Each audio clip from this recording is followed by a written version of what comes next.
मध्य प्रदेश के साप्ताहिक मौसम पूर्वानुमान के इस बुलेटिन में आप सभी का स्वागत है। मैं हूं देवेंद्र त्रिपाठी।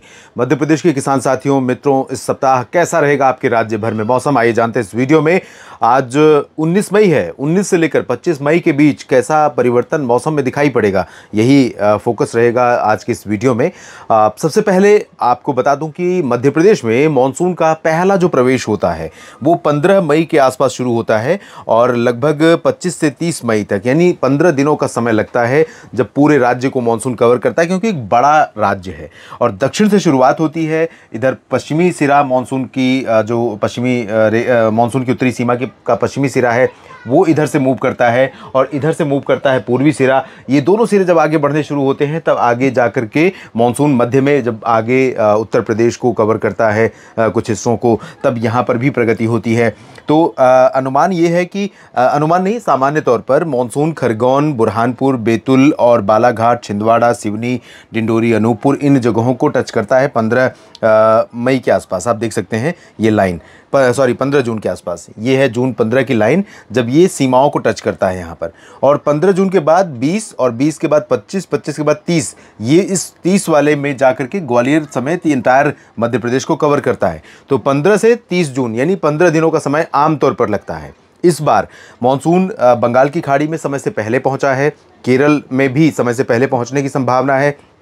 तो क्या मध्य प्रदेश पर भी समय से पहले पहुंच सकता है? इसको लेकर के अभी कुछ भी कहना जल्दबाजी है, क्योंकि अरब सागर में एक नया सिस्टम बनने जा रहा है। लेकिन इस बार क्योंकि भारत में मानसून जल्दी पहुंचेगा ऐसी संभावना है। अरब सागर और बंगाल की खाड़ी पर सामान्य समय से पहले प्रगति कर रहा है। अगर आप मानसून की लाइन को ही देखें तो आज 19 मई को भी आगे बढ़ा है। 13 मई को आगमन हुआ था, 13 मई के बाद 4 स्टेप आगे बढ़ा है। 13, 14 को नहीं बढ़ा था, 15 को आगे बढ़ा, 16 को नहीं बढ़ा, 17 को बढ़ा और फिर उसके बाद 18 को नहीं बढ़ा, 19 को, यानी विषम संख्या में मानसून आगे बढ़ रहा है।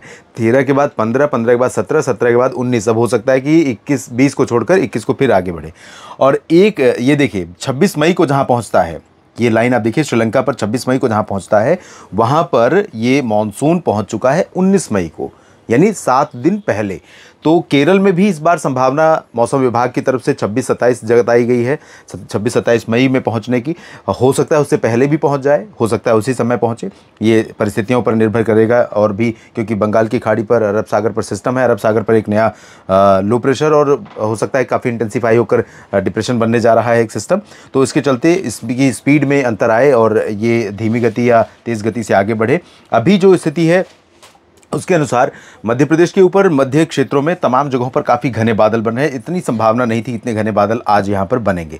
अनुमान था कि नमी का प्रवाह यहाँ पर है, तो उत्तर पूर्वी राजस्थान होते हुए ग्वालियर के नीचे तक क्षेत्रों में इन तमाम जगहों पर बादल बनेंगे। आज काफ़ी बादल बन रहे हैं और कई ज़िलों में मध्य प्रदेश में उज्जैन, इंदौर, देवास, धार, खरगोन से लेकर भोपाल, जबलपुर और आसपास के तमाम इलाकों पर आज बादल हैं। बरसात होने की संभावनाएं हैं। कल यानी 20 मई से 25 मई के बीच में जो 6 दिन होंगे सप्ताह के बाकी दिन, उस दौरान भी मध्य प्रदेश में गुना और अशोकनगर तक, सागर और छिंदवाड़ा तक ये वाला कट जो है, इधर जो अरब सागर की तरफ से आने वाली नमी है उसके कारण बादल बीच बीच में बनेंगे और बरसात की संभावनाएं बनेंगी।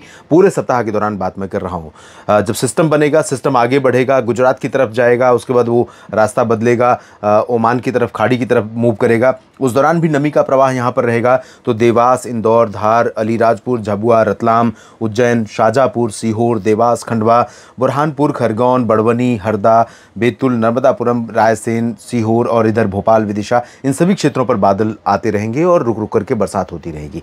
बहुत ज़्यादा बरसात की उम्मीद तो नहीं है, लेकिन क्योंकि सिस्टम काफ़ी स्ट्रांग बनने जा रहा है और गुजरात, महाराष्ट्र पर इसका बहुत व्यापक असर रहेगा, तो मध्य प्रदेश पर भी कुछ इलाकों में ठीक ठाक बारिश दे सकता है। इसके पूर्व की क्षेत्रों में भी छिटपुट बादल आपको कल यहाँ पर बहुत ज़्यादा बादल नहीं दिखाई देंगे। नीचे की तरफ भी बहुत अधिक बादल नहीं होंगे, लेकिन सागर और दमोह, कटनी, शहडोल, अनूपपुर, डिंडोरी, मांडला, बालाघाट, सिवनी, इस रीजन में, सागर तक कुछ इलाकों में और हो सकता है सिंगरौली और सीधी तक भी बादल यहाँ पर बने। थोड़ी बहुत बरसात दोपहर के बाद आंधी तूफान के साथ देखने को मिले प्री मानसून की। ऊपर के क्षेत्रों में वैसे गर्म तो यहाँ पर उज्जैन, इंदौर से लेकर इसके ऊपर के क्षेत्रों में अधिकांश जगहों पर लगातार मौसम बेहद गर्म रहेगा।